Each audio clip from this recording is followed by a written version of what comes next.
Batang yang mahita. Asini roh hamadi hamu doho dame na sia debata amata. Doho sia anak na Tuhan Yesus Kristus Tuhatai. Amin. Tapi perhorasan manugut madihita damang dainang. Dongan nahina holongan. Jalan api nasupasun itu hatta Yesus Kristus. Firman Tuhan di dalam persekutuan kita di pagi hari yang indah ini tertulis dalam kitab Mazmur pasal 143 ayat yang ke-8. Demikian kebenaran firman Tuhan. Perdengarkanlah kasih setiamu kepadaku pada waktu pagi, sebab kepadamulah aku percaya. Beritahukanlah aku jalan yang harus kutempuh, sebab kepadamulah kuangkat jiwaku. Demikian kebenaran firman.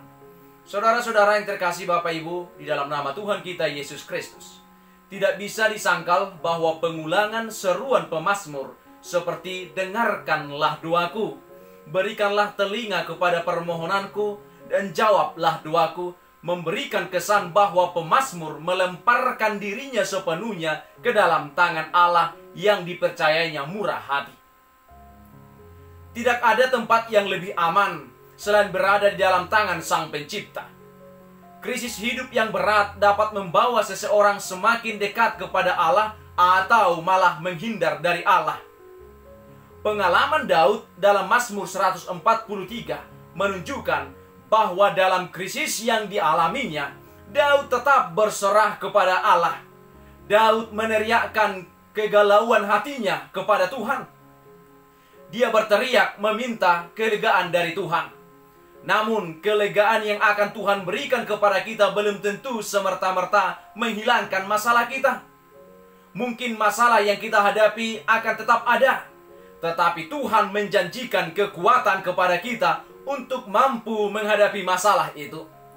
Keadaan sulit ini melahirkan rangkaian doa yang indah dan bermakna. Saudaraku yang kekasih, dalam nas kita ini melihat bahwa pemazmur memohon agar ia dilepaskan dari segala tekanan dan kesesakan, bukan karena ia baik, tetapi semata karena kebaikan Allah. Pemazmur mempercayakan seluruh kehidupannya kepada Allah. Percaya berarti pasrah pada kehendak Allah. Pemazmur menegaskan bahwa percaya berarti kerelaan menerima dan menempuh kehendak Tuhan. Kerelaan melakukan kehendak Tuhan di ayat 8 dan ayat 9 adalah buah dari kepercayaan.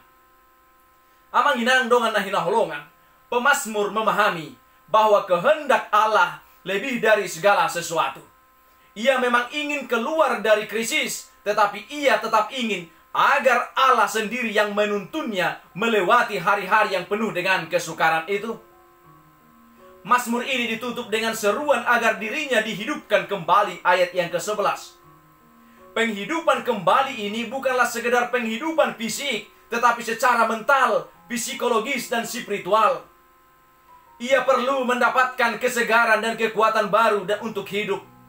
Dalam kesulitannya, pemazmur merasa sedemikian beratnya persoalannya, seolah Tuhan menyembunyikan wajahnya. Namun, perasaan ini cepat ditepiskan dengan kesadaran penuh bahwa tidak seorang pun yang benar di hadapan Tuhan dan tidak seorang pun yang layak memohon kepada Tuhan. Ayat yang kedua.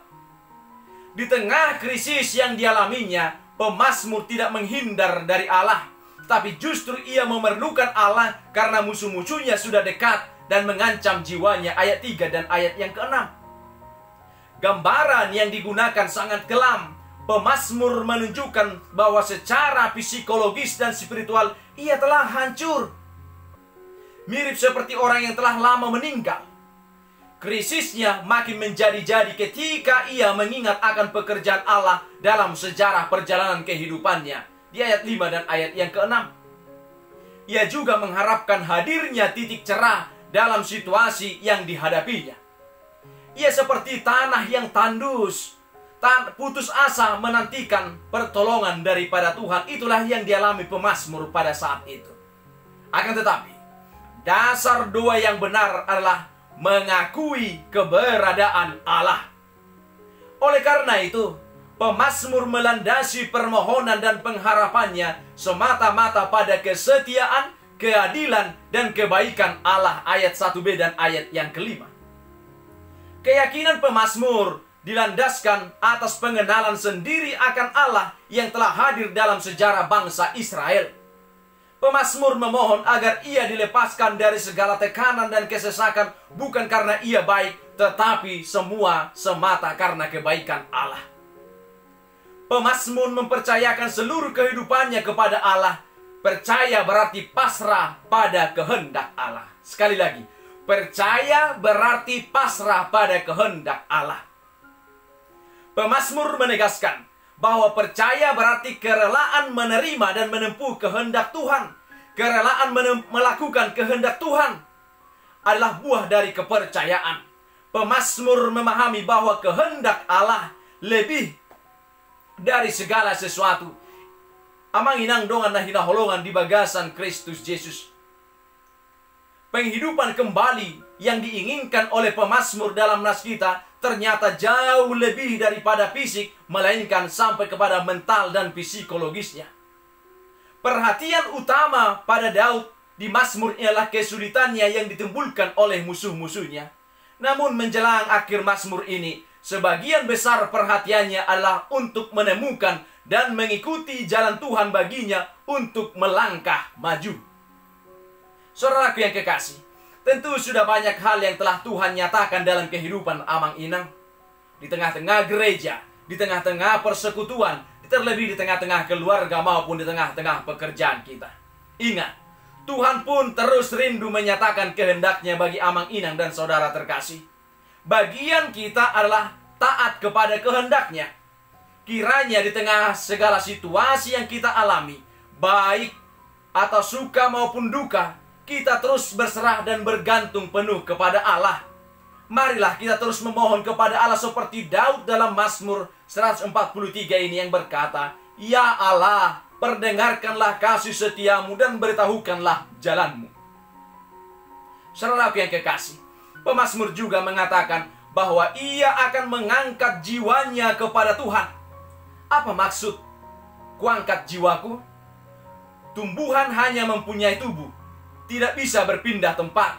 Hewan memiliki tubuh dan jiwa yang dapat menggerakkan berdasarkan naluri. Namun, hewan tidak bisa mengangkat jiwanya karena tidak memiliki roh.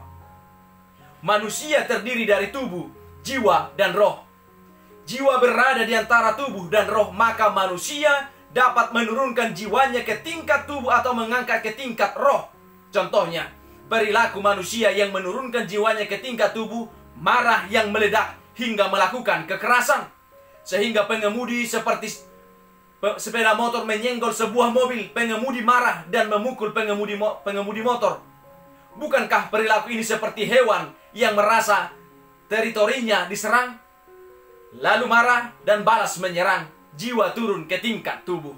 Sebaliknya, contoh perilaku manusia yang mengangkat jiwanya ke tingkat roh, meski mendapat perlakuan kasar dari mahkamah agama Yahudi, dilempar batu sampai tewas, Stefanus mengangkat jiwanya ke tingkat roh sehingga dia dapat berkata, "Ya Tuhan Yesus, terimalah rohku." Dan kepada orang-orang yang menyakitinya, Tuhan, jangan tanggungkan dosa ini kepada mereka. Kisah Para Rasul 7 ayat 51 sampai dengan ayat 60. Tentu masih banyak contoh lain tentang perilaku manusia yang menurunkan jiwanya ke tingkat tubuh atau mengangkat jiwanya ke tingkat roh. Berdasarkan pengalaman Nabi Daud dalam Mazmur di atas, manusia perlu mengangkat jiwa ke tingkat roh sehingga dapat memahami apa yang dikehendaki Tuhan dalam hidupnya. Dengan mengangkat jiwa ke tingkat roh, bersatu dengan roh Tuhan akan membuat jiwa manusia bersuka cita. Mazmur 86 ayat yang keempat. Sama amang inang dongan nahina holongan. Sadarilah keberadaan tubuh, jiwa, dan roh dalam diri kita. Sadarilah keberadaan tubuh, jiwa, dan roh dalam tubuh kita. Dengan kesadaran itu, saat kita mengalami suatu peristiwa, kita dapat dengan cepat memutuskan apakah jiwa kita akan turun ke bawah mengikuti keinginan tubuh, atau jiwa kita akan kita angkat ke atas mengikuti kuasa Roh Kudus yang telah diberikan Tuhan Yesus kepada setiap orang yang percaya kepadanya. Saudaraku yang kekasih, semoga Allah Sang Damai Sejahtera menguduskan kamu seluruhnya dengan semoga roh, jiwa, dan tubuhmu terpelihara sempurna dan tidak bercacat sampai kepada hari kedatangan Tuhan kita. Semoga Allah damai sejahtera menguduskan kamu seluruhnya, dan semoga roh, jiwa, dan tubuhmu terpelihara sempurna dan tak bercacat pada hari kedatangan Yesus Kristus Tuhan kita. Tuhan Yesus memberkati. Amin.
Alia manami na di bono gijang, sai pinarbadia maguarmu, sai ro maharajonmu, sai saut malom moni roham di bono tongon songona di bono gijang, lehon matuhami sadaron hanguluan siap hari, sesa madusanami songon panesanami, di dosa ni dongan nomor dosa tuhami, unak kami tugion tu pangucunan, balua mahami sian pangago, ai hodona punah rajaon, dohot hagugoon, rodia sangapon saliling nililingna. Amin.